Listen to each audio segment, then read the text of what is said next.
तो भाई लोग आ गए फिर से एक और नए धमाकेदार वीडियो के साथ। और आज की वीडियो में ट्रेंडिंग स्टार खेसारी लाल यादव के एक गाने का रिव्यू करने वाले हैं जिसका नाम है एगो बात बताई। भाई सब जो गाने का म्यूजिक ने कमाल का म्यूजिक है, विशाल सिंह म्यूजिक देने वाले हैं। और यहाँ पर गाना गाइस ये झकास लगता है म्यूजिक। भाई गाने का डांस भी जबरदस्त और बेजोड़ है। और गाने को गाया खेसारी लाल यादव और सेल्फी राज ने। ठीक है, खेसारी लाल यादव के फैन के लिए सबसे अच्छा बात और खुशखबरी की बात ये है कि YouTube के म्यूजिक सेक्शन में अभी भी ये गाना ट्रेंड कर रहा है 36वें नंबर पे।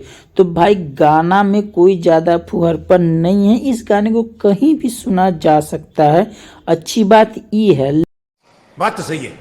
तो भाई लोग कैसा लगा ये वीडियो? अगर आप खेसारी लाल यादव के बहुत बड़े दिल से बहुत बड़े फैन हैं तो बिना वीडियो को लाइक किए और चैनल को सब्सक्राइब किए मत जाइए, क्योंकि भाई आप सब्सक्राइब नहीं करोगे और लाइक नहीं करोगे तो हमें मोटिवेट कैसे मिलेगा।